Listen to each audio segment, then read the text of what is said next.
Ha-ha! Victory! I did it, God. I got everything I needed to get done this week on time and ready to go for school. Which is saying a lot. I mean, it wasn't too long ago. Dad sat me down and said that since I was in 8th grade, remembering to get my homework done was going to be my own responsibility, and that it was up to me to choose how and when to do it. And I remember thinking it was cool. I was getting older. I should be able to do this. Piece of cake, right? So, when school started back, I decided to do things my way. I'd set my backpack on the kitchen table and grab a snack, or go outside, or play video games with my little brother. And I would do it again, and again, and again, and well, lots of agains.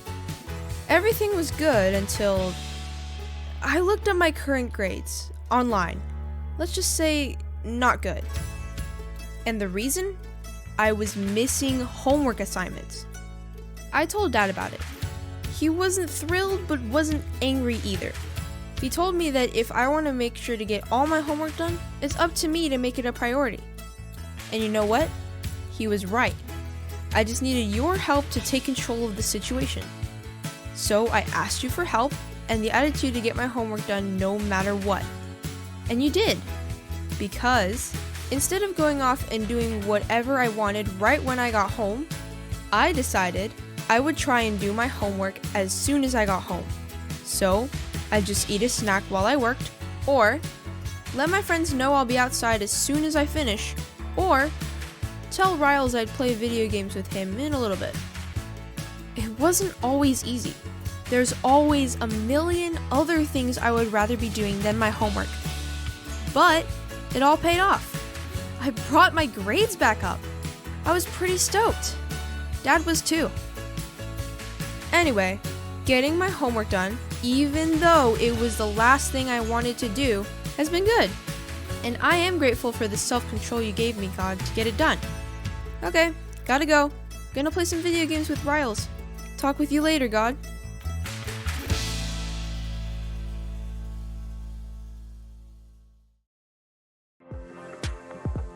Welcome to Story Lab. This week, we're talking about a guy who had the perfect chance to give a mean guy some serious payback.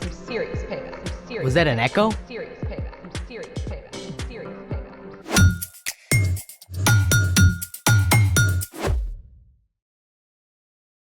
Hey, I'm Skylar. And I'm Sanjay. This month, we're talking about how we can trust God to help us do what's best. Whoa! What you got there? My uncle just visited this incredible cave. It's crazy, just look. Mammoth Cave in Kentucky. It's the longest cave system in the world, with more than 400 miles of passage. That's farther than driving all the way from Mammoth Cave to Atlanta, Georgia. And then I clicked on this link here. This is Sundown Cave in Vietnam. It's the largest cave in the world. It's so big that trees grow inside parts of it. Cave trees. Plus, the Waitomo glowworm caves in New Zealand. So those lights are Glowworms. Thousands of bright blue glowworms. pretty impressive. But you should know that I, too, know a little something about caves. Really? Care to test it? Let's play it! Welcome to You Don't Know a Cave from a Hole in the Ground. Long name for a game show, Kind of aggressive too. right? First question is to Skylar. What do you call the activity of exploring a cave? Easy. Spelunking. That is correct. Next question, Sanjay. Are these formations stalactites or stalagmites? Well, a stalagmite has a G in it, which reminds us that it grows up from the ground. But a stalactite has a C in it, as in ceiling. That's where they hang from, so stalactite? That is also correct! Now, it's time for the lighting round. Don't you mean lightning round? Oh, I get it. Lighting round. Okay, here we go. Skylar, this flying mammal can often be found sleeping in caves. Bats. Correct! Sanjay, what type of rock is often found in caves and can be shaped by water over time? Granite. Oh, that's wrong. It's limestone. Back to Skylar. This category of cave-dwelling animal has no eyesight or skin coloring. Spiders? Oh, it's wrong. The answer is troglobites. Okay, Sanjay, the 3 deepest caves are in Georgia, the country, or is it Georgia, the state? Georgia, the country. That's correct! And now, for the tiebreaker! A piece of feldspar has been acted upon by hydrothermal alteration and low-pressure metamorphism. What is the pH level of the resulting kaolinite, and why? That's impossible to answer. Totally. First of all, we would need to know the hydrolysis reaction of the potassium leaching from feldspat's silicate framework, not to mention the status of the aluminum octahedral sheets interleaved with silicon tetrahedral sheets toward forming that phyllosilicate clay. Well done! Good game. And now it's time for... The story before the story. Today, we're in the book of 1 Samuel, where we read about a man named Saul, who was the first king of Israel. But Saul didn't follow God. So, God told the prophet Samuel to anoint David as the next king. When David killed the giant Goliath, Saul welcomed David to the palace to serve him. But as David gained success and popularity, Saul became jealous and tried to kill him. David escaped into the wilderness with a band of outcasts. David lived on the run from Saul for nearly 10 years. Which is where our story starts. Take it away. Hey everyone, I'm Erica. Even though David had done nothing wrong, Saul refused to give up pursuing him. When Saul heard that David was in the desert of En-Gedi, Saul took 3,000 of his best soldiers and led them on the chase. When this guy has a bad idea, he really commits to it, right? When Saul and his men arrived at a place called the Rocky Cliffs of the Wild Goats, Saul needed, let's call it a rest stop. So he went into a cave for a little privacy. But newsflash! This happened to be the very same cave in which David and his friends were hiding. From the darkness of the cave, David could see Saul, but Saul couldn't see him. Golden opportunity, bro. He's right there. Huh? But he's still king! Hey, didn't God say, I will hand your enemy over to you? Then you can deal with him as you want to. Oh, I don't know. Do you want to be hiding in caves the rest of your life? Huh? David had every reason in the world to hate Saul. First, David already knew he was supposed to be the next king. And second, David had served Saul well. He had never done anything to hurt Saul. And yet Saul was determined to kill him. So what would you do if you had the chance to get even with someone who was mean to you? Here's what happened.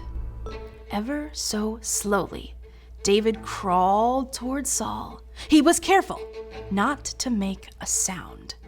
David inched his way forward until he was 20 feet away, 10 feet away.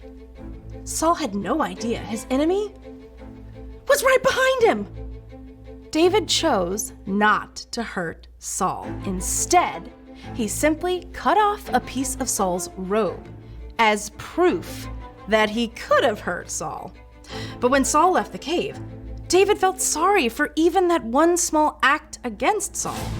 He followed Saul out of the cave and called out, King Saul, my master, why do you listen when men say, David is trying to harm you. Saul turned around. He must have been completely shocked. Look at this piece of your robe. I cut off the corner, but I didn't kill you. Who do you think you're chasing? I'm no one important. May the Lord be our judge. May he decide between us and stand up for me. Saul realized everything David had said was true. You are a better person than I am. You have treated me well even though I've treated you badly. I know for sure that you will be king, so please promise not to hurt my family. David agreed. Saul returned home, while David and his men went to a safe hiding place.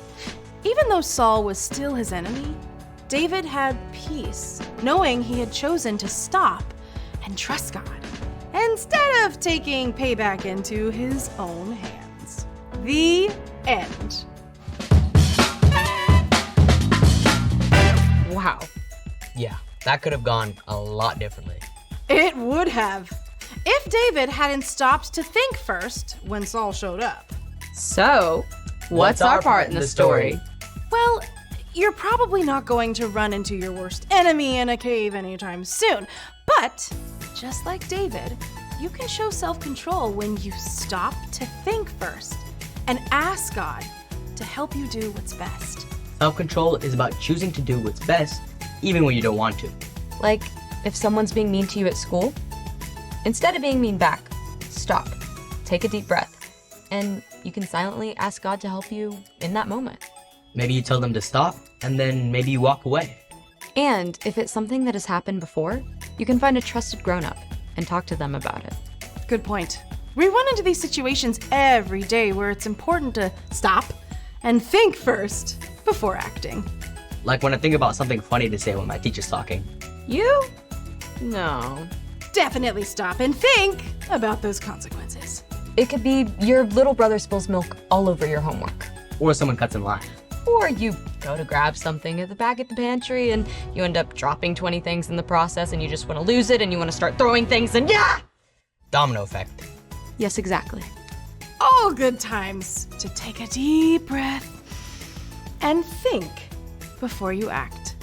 God can give you the power to show self-control when you ask, and you can look at Jesus too.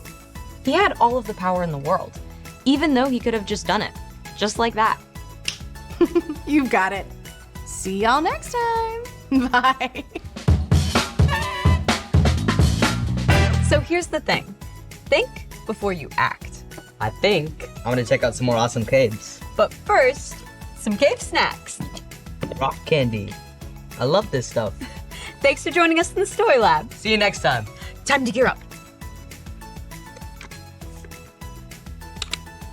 Let's go. Crystal Caves in Bermuda. Oh, wait, I really like that. That's kind of cool. Do you think there will be bats?